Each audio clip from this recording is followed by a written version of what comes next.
আসসালামু আলাইকুম রহমতুল্লাহি ওবরাকাতুহু নাহমাদুহু ওয়া নুসাল্লি আলা রাসূলিহিল কারীম আম্মা বাদ।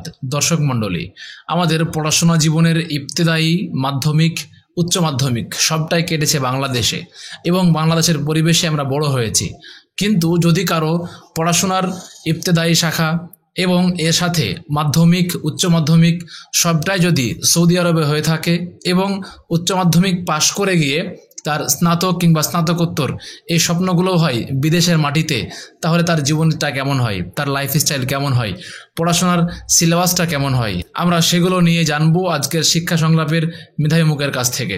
প্রিয় দর্শক, আপনারা দেখছেন হাদিস ফাউন্ডেশন শিক্ষা বোর্ডের সৌজন্যে আত্মাহিক টিভির পরিবেশনায় শিক্ষা সংলাপ। আজকের মেধাবী মুখ পর্ব, আমাদের সঙ্গে আজকের মেধাবী মুখ হিসেবে উপস্থিত আছেন হাফেজ আবদুল্লাহ আল আফিফ আল মাদানী। আমরা তার কাছ থেকে বিভিন্ন বিষয় জানবো ইনশাল্লাহ এবং জ্ঞান আহরণ করব। চলুন আজকে আমরা আমাদের আজকের মেধাবী মুখকে স্বাগত জানাই। আসসালামু আলাইকুম রহমতুল্লাহ। ওয়ালাইকুম আসসালাম রাহমাতুল্লাহি ওয়া বারাকাতুহু। কেমন আছেন? আলহামদুলিল্লাহ, আপনি কেমন আছেন? জি আলহামদুলিল্লাহ ভালো আছি। আমরা প্রথমে আপনাকে স্বাগত জানাচ্ছি এবং অসংখ্য ধন্যবাদ জানাচ্ছি, আপনি আমাদেরকে সময় দিয়েছেন আলহামদুলিল্লাহ, এবং আমরা আপনার কাছ থেকে জানবো অনেক কিছু। ধন্যবাদ আপনাকে, ধন্যবাদ হাদিস ফাউন্ডেশন শিক্ষা বোর্ডকে আমাকে আজকে প্রোগ্রামে আমন্ত্রণ করার জন্য ধন্যবাদ জানাচ্ছি। জি অসংখ্য ধন্যবাদ। আমরা আপনার কাছ থেকে অনেক জিনিস জানবো ইনশাল্লাহ। প্রিয় দর্শক, আপনারা দেখবেন এবং অন্যকে দেখার জন্য অধিক হারে শেয়ার করবেন। সে সঙ্গে যদি আপনার এই কেন্দ্রিক কোনো প্রশ্ন কিংবা কোনো মন্তব্য থেকে থাকে অবশ্যই সেটা কমেন্টে জানাবেন। চলুন আমরা আমাদের অতিথির কাছ থেকে তার পরিচয় এবং তার পরবর্তী জীবন সম্পর্কে জানার চেষ্টা করি। হ্যাঁ, যদি আমাদেরকে বলতেন আপনার নাম, পরিচয় যদি একটু বলতেন। আমার নাম আবদুল্লাহ আল আফিফ, আমার পিতার নাম হাফেজ আখতার মাদানী। আমার জন্মস্থান আলহামদুলিল্লাহ সৌদি আরব মদিনায় হয়েছে। আমার আব্বু যখন মদিনা ইউনিভার্সিটিতে ছাত্র ছিলেন তখন আমার আব্বু ফ্যামিলি নিয়ে গেছিলেন আচ্ছা মদিনায়, সেখানে তখন আমার জন্ম হয়েছিল। আচ্ছা, এরপর থেকে সেখানে বেড়ে ওঠা? না, আমার যখন বয়স 1 মাস 1.5 মাস তখন আব্বুর পড়া শেষ মদিনা ইউনিভার্সিটিতে। এরপরে আব্বু আমাদের নিয়ে দেশে চলে আসলেন। দেশে আসার পরে আমার আব্বু প্রায় বগুড়ায় 5 বছর একটা জবে ছিলেন, মাদ্রাসায় শিক্ষক হিসাবে। এরপরে আবার সৌদি আরবে গিয়েছিলেন দায়ী হিসাবে, দায়ী সেন্টার। আচ্ছা, তখন আমরা বাংলাদেশে ছিলাম। আব্বু একা একা গিয়েছিলেন, 1 বছর একা একা ছিলেন আব্বু ওই দায়ী সেন্টারে। তখন আবার 1 বছর পরে আমাদের সবাই আমরা সৌদি আরবে গেছি। মানে আপনার বয়স যখন 1 বছর হয় তখন আপনি আবার সৌদি আরবে? 5 বছর। 5 বছর, জি। আচ্ছা, এর মানে আপনার আব্বু দেশে আসার পরে এখানে ছিলেন 5 বছর পড়াশোনা শেষ করে, তারপরে দিন আবার সেখানে চলে যান। জি, দায়ী হিসেবে যান। ওখানে 1 বছর পরে আপনার আবার সবাই মিলে সেখানে যান। এর ফাঁকে কি আপনার পড়াশোনা বাংলাদেশে শুরু হয়েছিল কিনা? ওইভাবে শুরু হয়নি, আম্মু বাড়িতে আম্মুর কাছে যতটুকু সম্ভব হয় ততটুকু। এমনি স্কুলে এনে পড়া হয়নি। আচ্ছা আচ্ছা, তার মানে আপনার জীবন পরিক্রমার জন্মস্থানটা হলো আপনার সৌদি আরবে, পরবর্তী সময়ে বাংলাদেশে আসা হলো, এরপরে আবার সৌদি আরবে ব্যাক করা হলো। জি অসংখ্য ধন্যবাদ। প্রিয় দর্শক, আপনারা দেখছেন শিক্ষা সংলাপ আজকের মেধাবী মুখ পর্ব। মেধাবী মুখ পর্বে আমাদের সঙ্গে মেধাবী মুখ হিসাবে আছেন হাফেজ আবদুল্লাহ আল আফিফ। আমরা তার কাছ থেকে তার জীবন সম্পর্কে জানব। আমি কিছু তথ্য দিয়ে রাখি। উনি হচ্ছেন হাফেজ আখতার মাদানীর উনি বড় পুত্র, এবং তারপরে আরও তার ভাই বোনেরা আছে আলহামদুলিল্লাহ। আমরা তার কাছ থেকে জানবো ইনশাল্লাহ।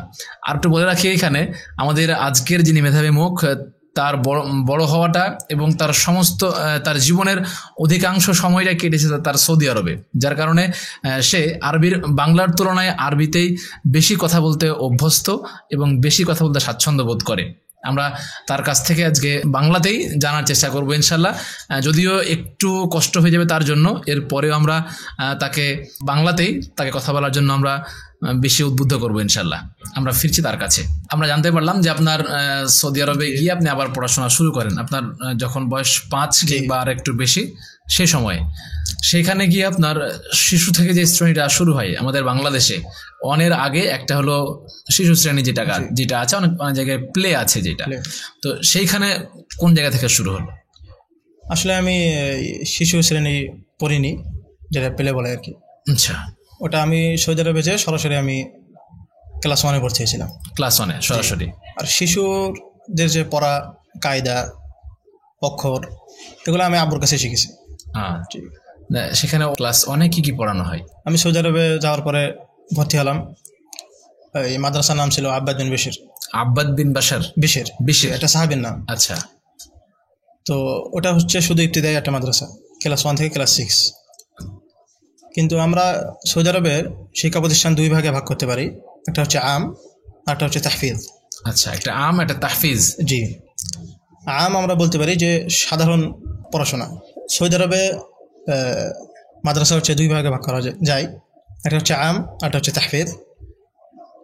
তো আম হচ্ছে আর কি কোরআনের দিক বেশি ফোকাস দেয় না। আচ্ছা, যেটা আম সেখানে কোরআনের দিকে একটু গুরুত্ব কম দেওয়া হয়। জি, তবে কোরআন মুখস্থ করানো হয়তো। জি অবশ্যই। আচ্ছা, আর যেটা তাহফিজ সেখানে কোরআনটাকে বেশি প্রাধান্য দেওয়া হয়। তাহফিজের নিয়ম হচ্ছে আপনি ক্লাস 1 থেকে আপনার হাই স্কুল শেষ হওয়ার সাথে সাথে মুতাওয়াসসিতা, ক্লাস 9 শেষ হওয়ার সাথে সাথে আপনি কোরআন হাফেজ হয়ে যাবেন। আচ্ছা, মানে সিলেবাসটাই এরকম ভাবে করা যে তাহফিজ যারা পড়বে তারা শিশু থেকে শুরু করে 9 পর্যন্ত এই সময়টুকুর মধ্যে পুরো কোরআনটা মুখস্থ করে ফেলবে। জি, এইভাবে সাজানো। জি। আচ্ছা, আর যেটা আম যেটা বলছেন, আম এটা আপনার কোরআন থাকবে সপ্তাহে একটা ক্লাস 2টা ক্লাস, তার সাথে সাথে আমের আর কি জেনারেল শিক্ষা বেশি। আচ্ছা, মানে সায়েন্স, ম্যাথ, ও আচ্ছা বুঝতে এগুলা মানে গুরুত্ব দেয় বেশি। জি, ইংরেজি কিংবা ম্যাথামেটিক্স অথবা রসায়ন, পদার্থ, এই সমস্ত বিষয়গুলো এদিকে থাকে। আচ্ছা, এটা কি মানে একদম ইবতিদায়ী লেভেল থেকে শুরু হয় নাকি ইবতিদায়ী পার করার পরে শুরু হয়? না, ইবতিদায়ী থেকে আপনার তাহফিজও আপনার এগুলো পড়ানো হয়, জেনারেল শিক্ষা পড়ানো হয়। আপনার তাহফিজও আপনার ম্যাথ থাকবে, আপনার সায়েন্স থাকবে, সব কিছু থাকবে। কিন্তু ধরেন আমে আপনার সায়েন্সটা আপনার 4 ঘন্টা সপ্তাহে, তাহফিজে আপনার 3 ঘন্টা। আচ্ছা, এরকম আর কি ঘন্টাটা কমানো হয় অথবা সাবজেক্টের পরিমাণটা কমানো হয়, কিন্তু সব সাবজেক্টই থাকে। আমে যেগুলো সাবজেক্ট থাকে তাহফিজে সেগুলোই সাবজেক্ট থাকে, কিন্তু তাহফিজে শুধু কোরআনের গুরুত্ব বেশি, তাজবিদের গুরুত্ব বেশি, তাফসিরের গুরুত্ব বেশি, দিনের শিক্ষার গুরুত্ব বেশি। আচ্ছা, বুঝতে পেরেছি। যদি বিষয়টা পরিষ্কার করে বলি, ব্যাপারটা এরকম দাঁড়ায় যে পড়াশোনার সিলেবাসটা, কারিকুলামটা 2 রকম ভাবে বিভক্ত। একটা হচ্ছে আম আর একটা হচ্ছে তাহফিজ। তো যেটা আম এবং তাহফিজ উভয়ের সিলেবাস প্রায় কাছাকাছি বা একই রকম বলা যেতে পারে, কিন্তু যেটা তাহফিজ সেখানে কোরআনটাকে বেশি গুরুত্ব দেওয়া হয়, আর যেটা আম সেগুলোতে কোরআনটা একটু কম দেওয়া হলে অন্যগুলো দেওয়া হয়। তবে উভয়টাতে কিন্তু কোরআন এবং সাবজেক্টগুলো সেম থাকে, শুধু পড়াশোনার সময়টা বলি কিংবা পড়াশোনার যে লেন্থ বা সিলেবাস এইটার কম বেশি থাকে। জি জি জি, অসংখ্য ধন্যবাদ। মানে এটা একদম ইবতিদায়ী থেকে শুরু করে উচ্চ লেভেল পর্যন্ত। জি, একদম মুতাওয়াসসিতা শেষ পর্যন্ত ক্লাস 9। আপনি শুরু করলেন কোনটা? আমি আব্বাদ বিন বিশির এই মাদ্রাসাটা ছিল হলো আম লাইনের মাদ্রাসা, কোরআনের গুরুত্ব কম ছিল। এরপরে ক্লাস 2 আমি আরেকটা মাদ্রাসায় ট্রান্সফার হলাম, মাদ্রাসার নাম হচ্ছে আবু আমর আল বাসরি। ওমর আল বাসরি, আবু আমর আল বাসরি। জি, এটা একটা কারির নাম। আচ্ছা, তো ওইখানে ওই মাদ্রাসাটা ছিল তাহফিজ মাদ্রাসা। ওইখান থেকে আমার কোরআনের মুখস্থ শুরু আর কি। আচ্ছা, তাহলে আপনি 1 বছর পড়লেন এইখানে আম যেটা, জি, আর পরবর্তীতে তাহফিজে ভর্তি হলেন। জি, তাহফিজে ভর্তি। আচ্ছা, তাহফিজে ভর্তি হয়ে ওটা কি আপনি ইবতিদায়ী শেষ করলেন? ইবতিদায়ী শেষ করছে এবং তারপরে মুতাওয়াসসিতা গেছি একই প্রতিষ্ঠানে। জি, আচ্ছা। এরপরে সেখান থেকে আস্তে আস্তে উচ্চ মাধ্যমিক শেষ হয়েছিল। এরপরে থানাউইয়া আমি মাহাদুল ইলমি ঢুকছিলাম। মাহাদুল ইলমি এটা আপনার শুধু দিনের সাবজেক্টের উপর গুরুত্ব দেয়। মাহাদুল ইলমি এটা থানাউইয়া, আপনি যখন যেটা কলেজ আর কি। জি, আপনি সৌদি আরবের থানাউইয়া আর কি কয়ভাবে বিভক্ত আছে, মাহাদ আছে, আবার থানাউইয়া আম আছে। থানাউইয়া আম আপনার যেটা সায়েন্সের বিষয়ে বেশি গুরুত্ব দেয়, আর দিনের সাবজেক্ট একদম কমে যায় থানাউইয়া ঢোকার পরে। আচ্ছা, আর মাহাদ লাইন হচ্ছে আপনার দিনের সাবজেক্ট থাকবে শুধু আপনার। জি, আর সায়েন্স ম্যাথ এগুলা বাদ হয়ে যাবে। জি, থানাউইয়া এটা থানাউইয়ার হাই স্কুল পর্যন্ত সবার একই সিলেবাস।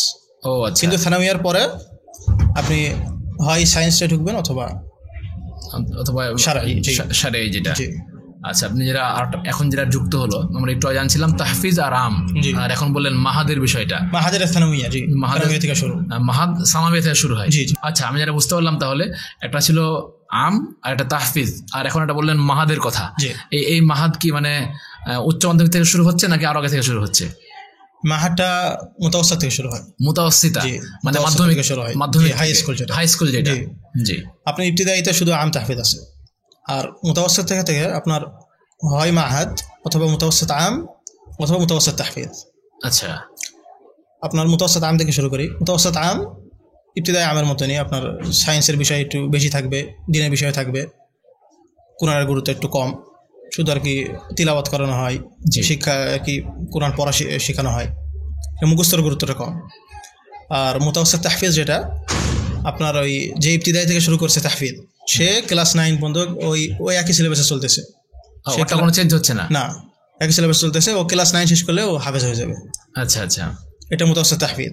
আর মাহাদের সেকশন হচ্ছে আপনার হিফজের গুরুত্ব আছে এবং দ্বীনের গুরুত্ব অনেকটা বেশি আর কি। মাহাদে আপনার যেগুলো বই পড়ানো হবে এগুলো আর কি বড় বড় আলেমরা যেগুলা লিখেছেন, বড় বড় ইসলামের যেগুলো প্রসিদ্ধ বই আলেমদের কাছে, ওই লেভেলের অন্যরা যা পড়বে না তার চাইতে অ্যাডভান্স লেভেলের গ্রামাটিক্যাল বিষয় বলি কিংবা শারীরিক বিষয়গুলো বলি মাহাদে বেশি পড়ানো হবে। আর মাহাদে আর সায়েন্সের আর কি জেনারেল শিক্ষা একদম একটু কম, একদম কম থাকে, জি একদম কম থাকে, শুধুমাত্র আর কি। আচ্ছা আচ্ছা, এই জায়গাটায় আমি একটা জিনিস আমি বুঝতে পারলাম যে দেখেন আমাদের দেশের শিক্ষা ব্যবস্থাটা কীরকম। আমি একটু বলি আপনাকে যে একটা পুরোটা জেনারেল শিক্ষা আর একটা পুরোটা অ্যারাবিক শিক্ষা। যদিও কিছু কিছু প্রতিষ্ঠানে যারা অ্যারাবিক লাইনে বা মাদ্রাসা লাইনে পড়াশোনা হয় সেখানে বাংলা, ইংরেজি, ম্যাথ এগুলো পড়ানো হয়, কিন্তু হ্যাঁ আমাদের মাদ্রাসার জন্য এটা হয়ে থাকে। কিন্তু যেটা জেনারেল সাবজেক্ট বা জেনারেল যেটা, সেখানে কিন্তু মানে আরবির কিংবা পবিত্র কোরআনের এগুলো ওই রকম ভাবে গুরুত্ব দেওয়া হয় না। ব্যাপারটা খুবই দুঃখজনক দেখা যায়।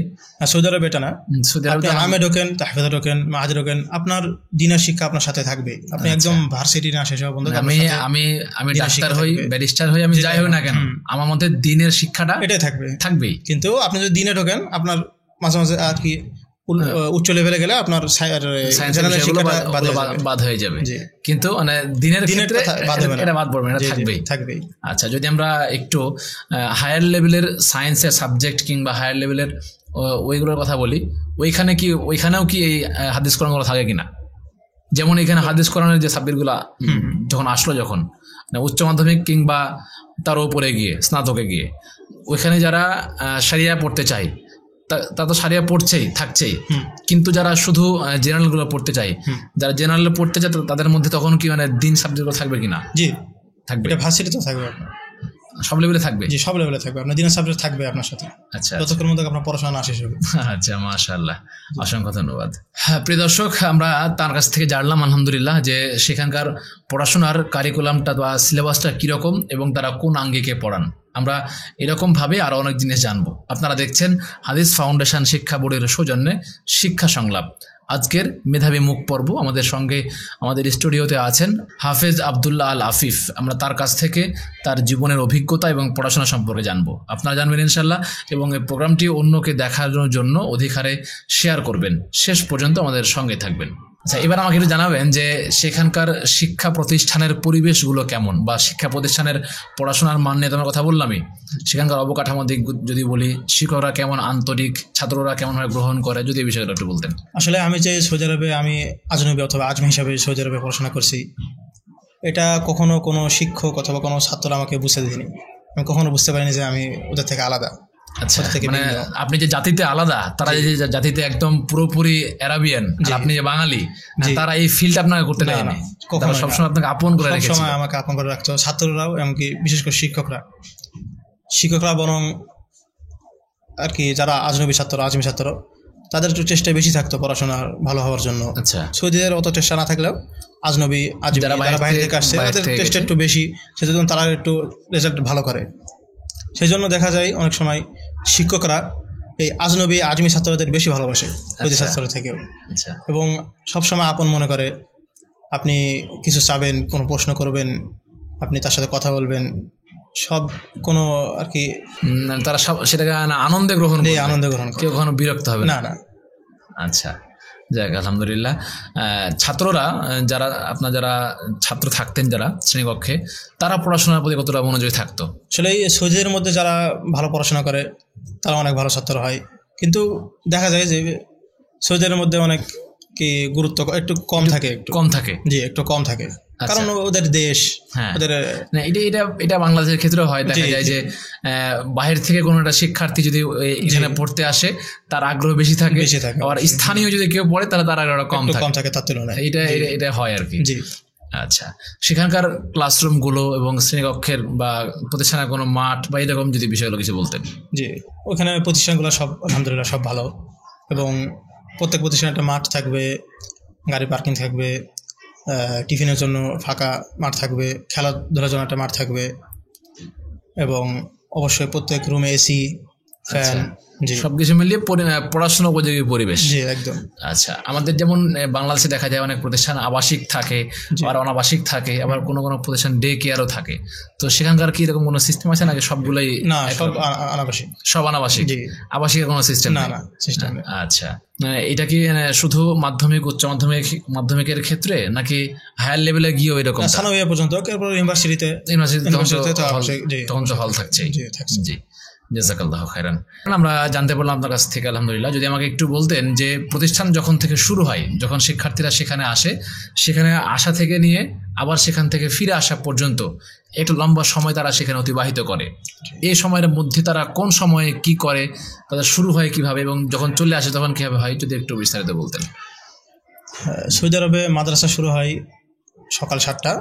সকাল 7টায়? জি, 7টা থেকে কোনো কোনো মাদ্রাসা 6:30, 6টা, 6টা 7টার মধ্যেই শুরু হয়ে যায়। আচ্ছা, দুপুর 1টা পর্যন্ত। 1টা? জি, আমরা সকালে যে প্রথমে পিটি হবে, একটু কি শরীর চর্চা হবে। জি, ব্যায়াম করানো হয়। এরপরে ক্লাস শুরু, প্রত্যেক ক্লাস 45 মিনিট, এবং এরকম 7টা ক্লাস প্রতিদিন। 7টা ক্লাস? জি। ক্লাসের কতক্ষণ সময় থাকে? 45 মিনিট। জি, আবার একটা ক্লাস 8টা ক্লাসের মাঝে 5 মিনিট বিরতি। প্রত্যেকটা ক্লাসের মাঝখানে 5 মিনিট করে ব্রেক থাকে? জি, ব্রেক থাকে। আচ্ছা আচ্ছা। আবার 2টা টিফিন থাকে এর মাঝে। এর মধ্যে 2টা টিফিন? 2টা টিফিন। জি, মাশাআল্লাহ। আমাদের তো এখানে দেখা যায় যে সকাল থেকে নিয়ে ক্লাস হয় দুপুর পর্যন্ত, এর মধ্যে শুধু একটা টাইমে টিফিন থাকে। আবার অনেক জায়গায় দেখা যায় যে কোনো টিফিনের ব্যবস্থা থাকে না, বা মাঝখানে কোনো ব্রেক থাকে না। এখানে 2টা টিফিন থাকে, এবং জোহরের সালাতের সময় জোহরের সালাত আদায় করে তারপর আবার ক্লাস করতে হয়। জোহরের সালাত কয়টায় হয়? ওখানে 12টায়। 12টায় জোহরের সালাত? 12:30টার মধ্যে নামাজ পড়া হয়। আচ্ছা, তাহলে নামাজের পরে আর একটা ক্লাস হয়? একটা ক্লাস বাকি থাকে শুধু? শীতকালে একটা বাকি থাকে, আর গরমকালে 7টা ক্লাস করে নামাজ পড়ে ছুটি। ও আচ্ছা, যখন দিন বড় হয় সে সময় সালাত পড়ে আবার ছুটি হয়। জি জি। যাক, আলহামদুলিল্লাহ, আমরা বুঝতে পারলাম তাহলে বিষয়টা। এবং পড়াশোনার ফাঁকে যে গ্যাপ দেওয়ার বিষয়টা, মেন্টালি কিন্তু এই গ্যাপটা প্রয়োজন। জি, তার কারণ যে 45 মিনিট টানা ক্লাস যিনি করালেন বা যারা করলো, উভয়েরই কিন্তু একটা কিছুক্ষণ বিশ্রাম প্রয়োজন পড়বে, এবং মেন্টালি যে ফ্রেশনেস প্রয়োজন সেটা তারা সেখান থেকে পাবে। জি, হ্যাঁ, অসংখ্য ধন্যবাদ। যদি আমাকে এটা বলতেন যে আপনি যে হিপস কমপ্লিট করেছেন, তাই না, আপনার হিপস তো একদম শুরু থেকে শুরু হয়েছিল, আপনি যেটা বলছিলেন যে 2য় শ্রেণী থেকে, তো এটা শেষ হয়েছিল আপনার কোন শ্রেণীতে গিয়ে? আচ্ছা, আমি যদি তাহফিজের সিলেবাসে হিপসটা করতাম তাহলে আমার হিপস শেষ হতো ক্লাস 9-এ।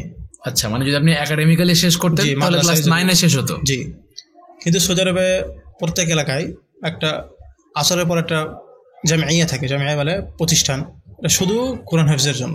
ও আচ্ছা, না সৌদি আরবে প্রত্যেক এলাকায় থাকবে এটা।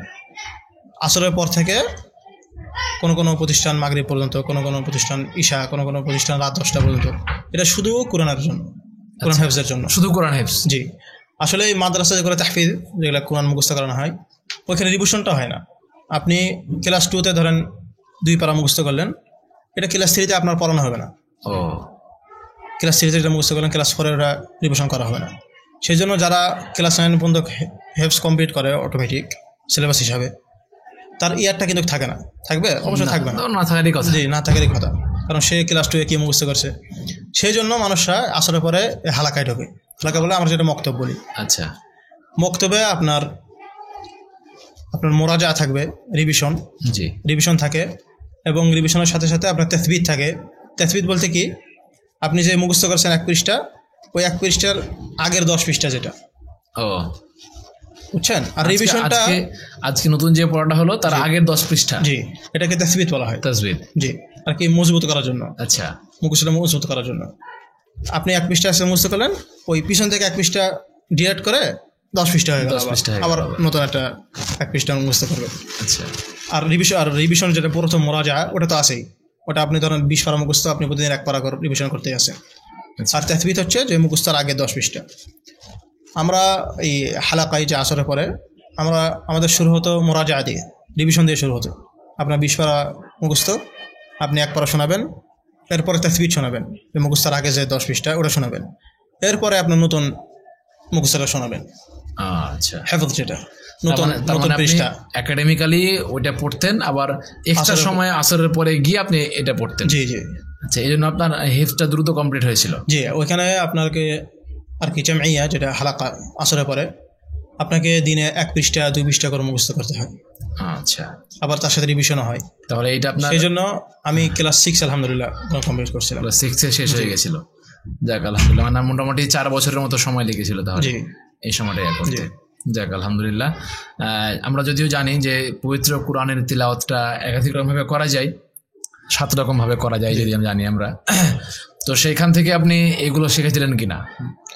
জি, আমার আলহামদুলিল্লাহ ইজাজা আছে হাফস করার। তাহলে আমরা আপনার কাছ থেকে যদি একটু তেলাওয়াত শুনি। ওটা বলি যে হাফসের আমার কাছে আলহামদুলিল্লাহ ইজাজা আছে, আসম করার ইজাজা। এবং আসম করার 2টা বর্ণনা আছে, রিওয়ায়াত আছে। একটা হচ্ছে হাফস আন আসম, আর একটা হচ্ছে শুআবা আন আসম। হাফস আন আসম ইনি একভাবে পড়েন, আর শুআবা আন আসম উনি আরেকভাবে পড়েন।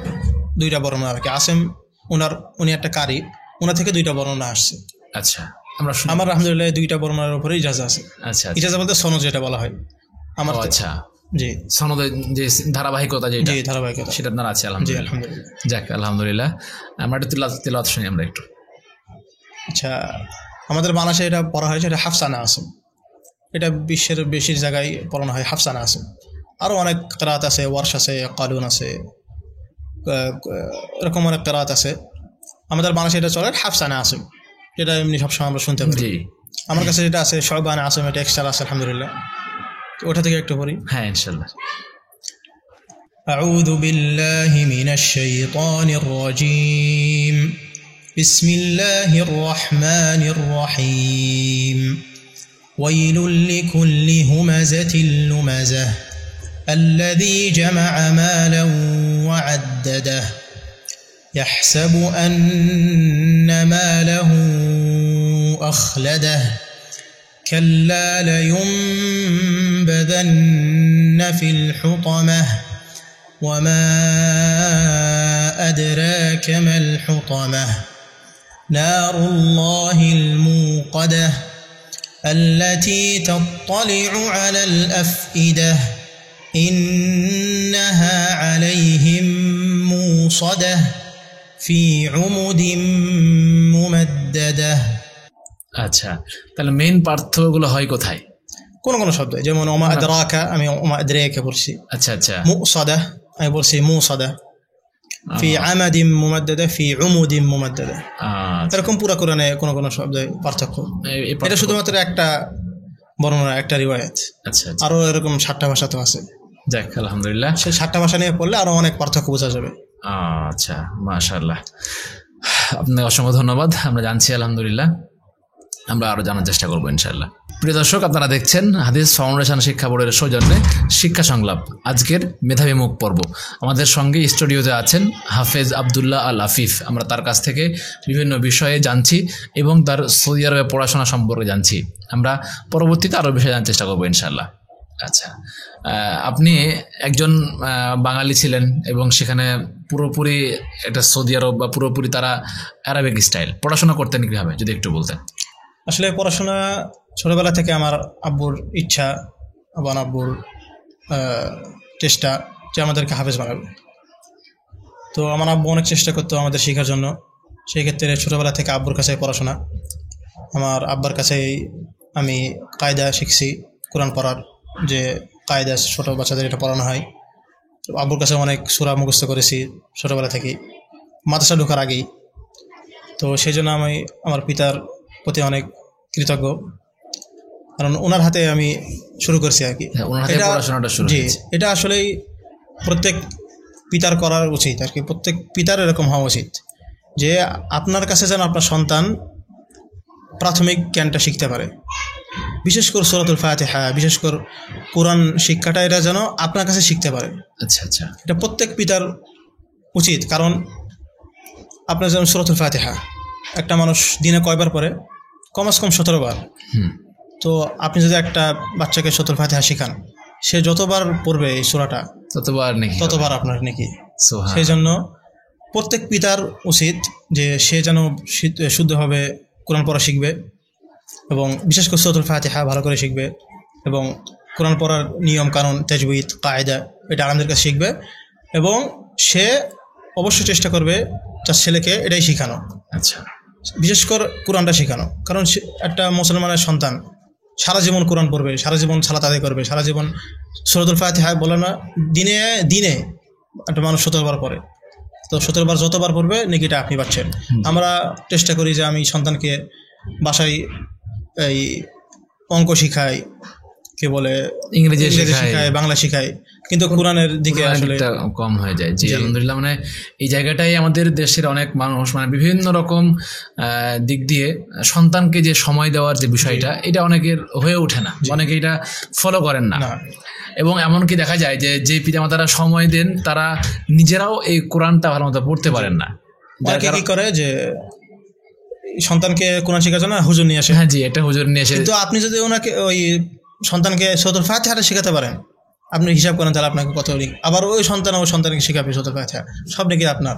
কিন্তু আপনি যদি হুজুরকে দিয়ে দেন তাহলে আপনার মানে ওই সবের জায়গাটা কমে আসলো। আমরা সদকা জারিয়া মনে করি, একটা টিউবওয়েল দেওয়া, একটা ফ্যান দেওয়া মাদ্রাসায়, কিন্তু আসলে এটা যে সদকা জারিয়া এটা আমরা ভুলে যাই।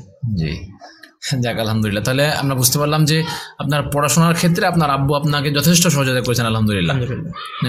এখানে আর জিজ্ঞেস করতে চাই সেটা হচ্ছে যে ওইখানকার যে পড়াশোনা সবগুলোই কি মানে ক্লাসে কমপ্লিট করা হতো নাকি বাড়িতে এসে আপনাকে আবার পড়াশোনা করতে হতো? এক্ষেত্রে কোন জটিলতা তৈরি হতো কিনা?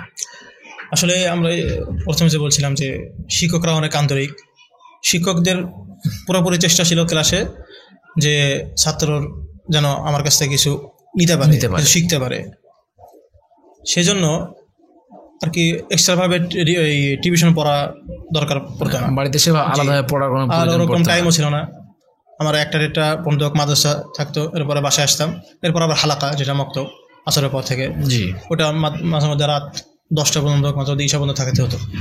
সেই ক্ষেত্রে টিউশন পড়ার টাইমও থাকতো না ওরকম, আর টিউশন পড়ার প্রয়োজনও পড়তো না, কারণ ক্লাসে যেহেতু পড়াশোনা ভালো করে হয়ে যেত।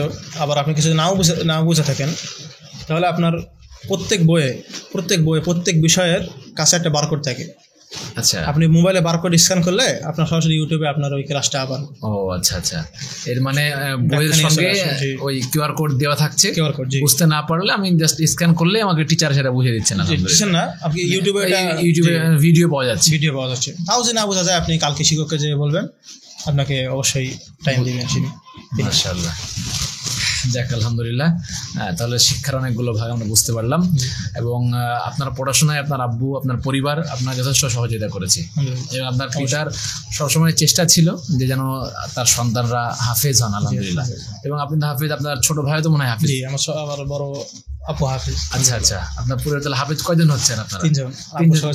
আচ্ছা, আপনার আব্বু সহ 4জন হাফেজ আপনারা, যাক আলহামদুলিল্লাহ।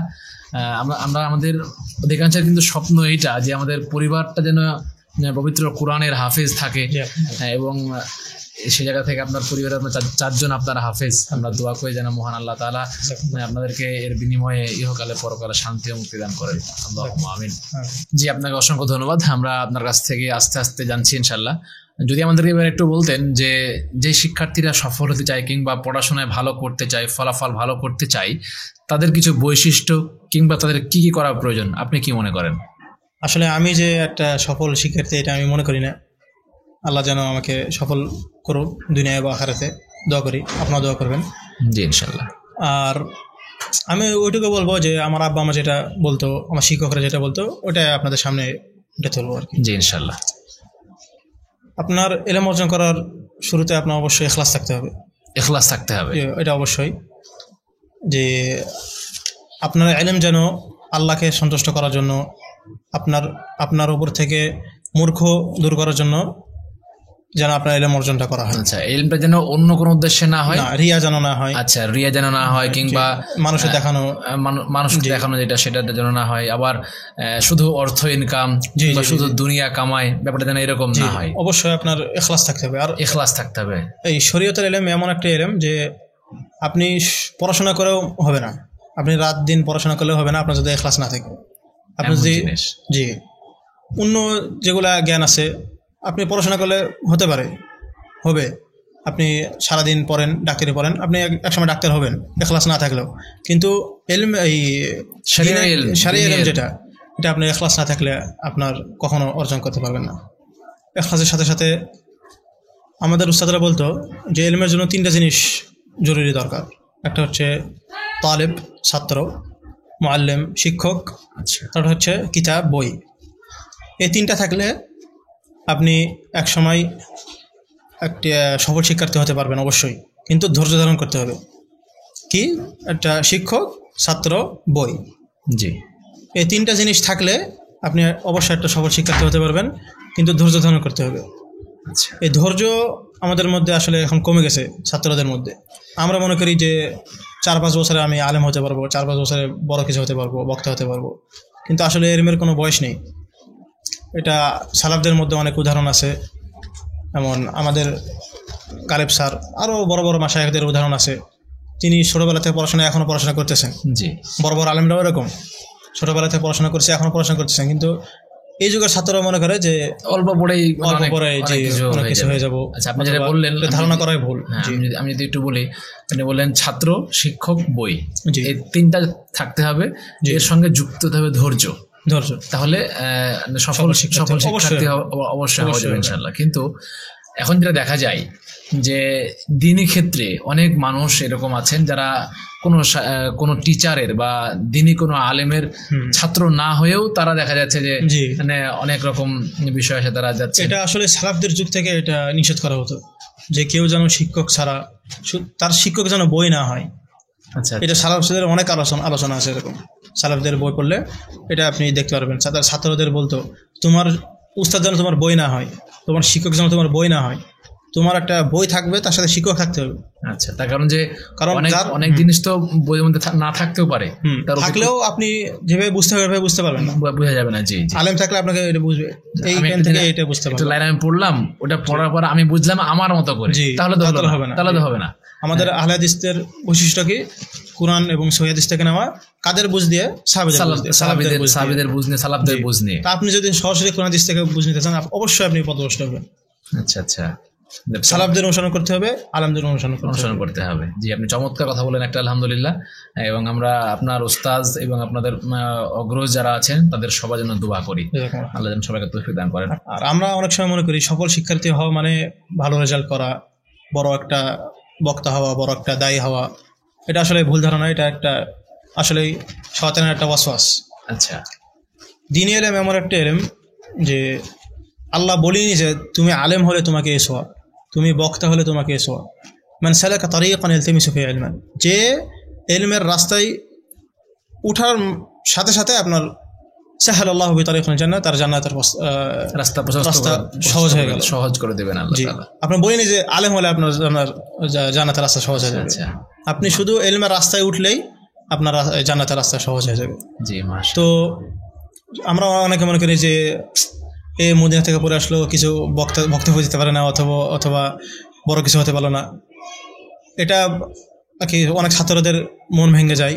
আসলে মন ভাঙার বিষয় না, আপনি ইলম অর্জন করতেই থাকবেন, আপনার মনে করবেন যে আপনার সব চলবে।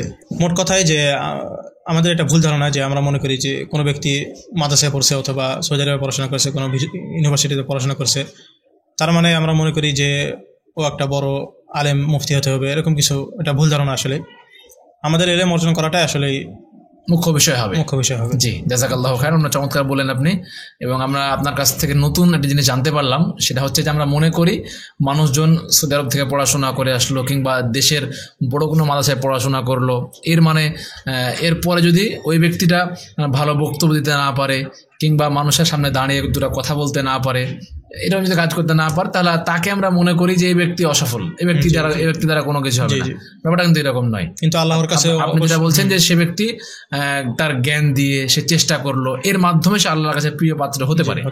জি, আপনি এটাও বললেন যে একজন মানুষ যে তাকে বক্তব্য দেওয়া লাগবে, তার বক্তব্য দিলে এই নেকি, জি কিংবা সে সবার সামনে দাঁড়িয়ে কথা বলে তার এই নেকি, ব্যাপারটা কিন্তু এরকম নয়। না, ব্যাপারটা হচ্ছে যে কে কতটা চেষ্টা করলো, কতটা জ্ঞান অর্জন করলো, কতটা আমল করলো, কতটা ইখলাস তার মধ্যে রাখলো।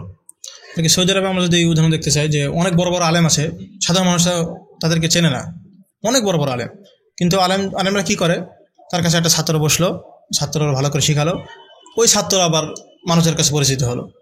কিন্তু আসলে ওই ওই ওই ছাত্র যে মানুষদের হিদায়ত দিচ্ছে, মানুষরা ওর কথা থেকে আর কি হিদায়ত পাচ্ছে, ওই সব কিন্তু শুধু ওই উনি পাবে না, ওনার শিক্ষক পাবেন, কিন্তু শিক্ষক মানুষের চেনে না, কিন্তু উনি যে বড় আলেম, ওনার কাছ থেকে অনেক বড় বড় ছাত্র বের হয়েছে, তারা আলহামদুলিল্লাহ দাওয়াতের কাজ করছেন। জি, আমরা এটা ভুল ধারণা যে আমি এলেম অর্জন করছি মানে আমার জন্য মানুষ জমা করতে হবে, আমার জন্য মানুষ আনতে হবে, আমি বক্তব্য দেবো, এটা ভুল ধারণা।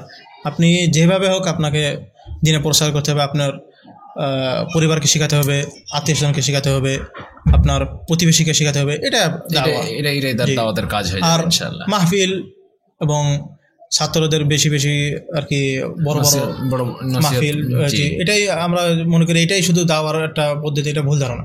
দাওয়ার অনেক পদ্ধতি আছে। জি জি, আল্লাহ রাসূল সাল্লাল্লাহু আলাইহি ওয়াসাল্লাম আবু জাহেলের কাছে যেতেন, উমরের কাছে যেতেন, শুধু আবু জাহেলের কাছে যেতেন, ওনার গেটে যে একজনের কাছে দাওয়াত দিতেন, মানে একজন একদম যে মাঠ ভর্তি আমার লোক লাগবে ব্যাপারটা কিন্তু এরকম নয়। দাওয়াতটা আমার একজনের ক্ষেত্রে হতে পারে, 10 জনের ক্ষেত্রে। আপনি মসজিদে যাচ্ছেন, দেখছেন একটা মানুষ নামাজ পড়তেছে না, আপনি অবশ্যই আপনাকে বলতে হবে যে আসেন আমাদের নামাজ পড়েন, সালাত আদায় করেন। জি, এটাই দাওয়াত। জি, আমরা শুরু করেছিলাম হলো ছাত্র, ভালো ছাত্র হতে হলে তার কি কি বৈশিষ্ট্য থাকতে হবে সেগুলো নিয়ে, যে আমরা সেগুলো এক বাক্যে বলি। আপনারা বললেন প্রথমটা তার মধ্যে থাকতে হবে ইখলাস, প্রথম শর্ত হলো এটা। এরপরে ছাত্র, শিক্ষক, বই, এবং তার সঙ্গে থাকতে হবে ব্যাপক ধৈর্য, চেষ্টা করতে হবে এবং সামনের দিকে এগিয়ে যেতে হবে ইনশাআল্লাহ। জি, আমরা দোয়া করি আপনার জন্য। হ্যাঁ, আমরা জানলাম অনেক কিছু আলহামদুলিল্লাহ। আপনার পড়াশোনা শুরু হয়েছিল বাংলাদেশে, অল্প পরিমাণে বাংলাদেশে শুরু হয়েছিল, কিন্তু পরবর্তীতে একদম শুরু থেকে শুরু হলো সৌদি আরবে গিয়ে, এখন সেখানে পড়ছেন আলহামদুলিল্লাহ। এবং আমরা জেনেছি সেখানে আপনি মদিনা ইসলামী বিশ্ববিদ্যালয়ে পড়াশোনা করছেন। যদি একটু বলতেন যে সেখানে পড়াশোনার বা চান্স পাওয়ার যে বিষয়টা, সেটার প্রক্রিয়াটা কিরকম ভাবে হলো? আচ্ছা, মদিনা ইউনিভার্সিটির এখন পুরো সৌদি আরবে এখন ইউনিভার্সিটি ভর্তি হওয়ার জন্য আপনার অনলাইন প্রতি বছরে অনলাইন আবেদন করার সুযোগ থাকে। আবেদনটা এই 28 তারিখে বন্ধ হয়ে যাবে, এই বছরের আবেদন। জি, তো আমি আসলে সৌদি আরবের সানামি সার্টিফিকেটে আবেদন করেছিলাম। আচ্ছা, সৌদি আরবের সার্টিফিকেট দিয়েই আবেদন করে আলহামদুলিল্লাহ মদিনা ইউনিভার্সিটিতে মাকবুল হয়ে আসলাম। আচ্ছা, তার মানে আমাদের বাংলাদেশ থেকে যেমন ওখানে চান্স পাওয়া যায়, সৌদি আরবের বিভিন্ন প্রতিষ্ঠানে পড়াশোনা করার পর আবেদন করা যায় সেখান থেকে। আর মদিনায়, বিশেষ করে মদিনা ইউনিভার্সিটিতে চান্স পাওয়ার জন্য তারা অনেক হাফেজদের অনেক গুরুত্ব দেয়। আচ্ছা আচ্ছা, আবেদনের সময় এই হেফজ সার্টিফিকেট একটা আবেদন করার জন্য সুযোগ থাকে। এটা খুব আলাদাভাবে একটা ওয়েবসাইটে একটা থাকে আর কি, অপশন থাকে যে হেফজ সার্টিফিকেট দেওয়ার জন্য। আচ্ছা, তো ওরা সবসময় হাফেজদেরকে মূল্য করে আর কি। আপনি যদি সানামি সার্টিফিকেট দেন, কলেজের সার্টিফিকেট দেন, তার সাথে সাথে হেফজ সার্টিফিকেট দেন, আপনার প্রাধান্যতা বেশি হবে। আচ্ছা আচ্ছা, মানে চান্স হওয়ার পসিবিলিটি তখন বেড়ে যায়। জি, বেড়ে যায় যদি এটা থাকে আর কি। কোরআন হেফজ এবং মুতুন যেগুলো। আচ্ছা, মুতুনের হেফজ, জি, দুইটার বিষয়ে অনেক গুরুত্ব দেয় তারা। আচ্ছা, তার মানে আপনি সেখান থেকে আবেদন করে ওইটা দিয়ে আপনার চান্স হলো আলহামদুলিল্লাহ। জি, হ্যাঁ, আপনি সেখানে পড়ছেন কোন ডিপার্টমেন্টে? এখন কুল্লিয়াতুল হাদিস আছি। কুল্লিয়াতুল হাদিস, সেকেন্ড ইয়ার। হাদিস বিষয়ে পড়াশোনা চলছে আর কি। জি, অসংখ্য ধন্যবাদ। আপনি তো সেখানে পড়াশোনা করছেন, ভবিষ্যৎ পরিকল্পনা কি হতে চান ভবিষ্যতে? আসলে ওরকম কোনো পরিকল্পনা নেই, তো ইচ্ছা আছে, আবুর ইচ্ছা যে অনার্স শেষ করে ওই মদিনা ইউনিভার্সিটিতে মাস্টার্স আবেদন করা, জি, পরীক্ষা দেবো ইনশাল্লাহ। আপাতত এইটাই সামনে লক্ষ্য আছে। জি, মাস্টার্সের পরে আবার ডক্টরেটের জন্য চেষ্টা করবেন। মদিনা ইউনিভার্সিটিতে অনার্স 4 বছর, মাস্টার্স 4 বছর, ডক্টরেট 4 বছর, মোট 12 বছর লেগে যাবে। জি, আচ্ছা, অনেক লম্বা পড়াশোনা। এটা আপাতত এটাই লক্ষ্য। সবকিছু মিলিয়ে দাইল আল্লাহ, ইনশাআল্লাহ। জি, আল্লাহ তাআলা আপনার সামনের পথ চলা সুগম করুন, এবং আল্লাহ তাআলা আপনার পরবর্তী জীবনকে আরো স্বর্ণোজ্জ্বল করুক, এবং ইহকালে পরকালে উভয়কালে আল্লাহ তাআলা আপনার সফল করুক। আল্লাহুম্মা আমিন। আচ্ছা, আমরা শেষ করব। যদি আমাদের দর্শকদের উদ্দেশ্যে আপনার কিছু বলার থাকে। দর্শকদের উদ্দেশ্যে বলবো, আমি অনেকক্ষণ কথা বললাম আলহামদুলিল্লাহ। তো আমার কথা যদি কোনো ভুল ত্রুটি থাকে অবশ্যই ক্ষমা সুন্দর দৃষ্টিতে দেখবেন, এবং অবশ্যই সবাই আমাদের জন্য দোয়া করবেন, সামনে যেন ভালো কিছু করতে পারি। আমাদের পরিবারের জন্য দোয়া করবেন, আমার আব্বার জন্য দোয়া করবেন, সবার জন্য দোয়া করবেন। জাযাকুমুল্লাহ খাইর। বারাকাল্লাহু ফিকুম। আপনাকে অসংখ্য ধন্যবাদ, আপনি দীর্ঘক্ষণ সময় দিলেন। আল্লাহ তাআলা যেন আপনাকে উভয় জগতে যেন আল্লাহ তাআলা আপনাকে সফল করেন, আল্লাহুম্মা আমিন। প্রিয় দর্শক, আপনারা দেখছিলেন হাদিস ফাউন্ডেশন শিক্ষা বোর্ডের সৌজন্যে শিক্ষা সংলাপ। আজকের মেধাবী মুখ পর্বে আমাদের সঙ্গে অতিথি হিসেবে ছিলেন হাফেজ আবদুল্লাহ আল আফিফ। আমরা তার কাছ থেকে মদিনায় পড়াশোনা এবং মদিনার শিক্ষা সিলেবাস আমরা এই সমস্ত বিষয়ে জানছিলাম। আলহামদুলিল্লাহ, আমরা তার জন্য দোয়া করি, এবং যারা দেখছিলেন, যারা শুনছিলেন, তাদের সবাই যেন দোয়া করি যেন মহান আল্লাহ তাআলা আমাদের সবাইকে এর বিনিময়ে সফলতা দান করেন, আল্লাহুম্মা আমিন। আজকের পর্বটি দেখার জন্য জানাচ্ছি অসংখ্য ধন্যবাদ। সে সঙ্গে সামনের পর্ব দেখার আহ্বান জানিয়ে আজকের পর্বটি এখানে শেষ করছি। সুবহানাকাল্লাহুম্মা ওয়া বিহামদিকা আশহাদু আল্লা ইলাহা ইল্লা আনতা আস্তাগফিরুকা ওয়া আতুবু ইলাইক। আসসালামু আলাইকুম ওয়া রাহমাতুল্লাহি ওয়া বারাকাতুহু।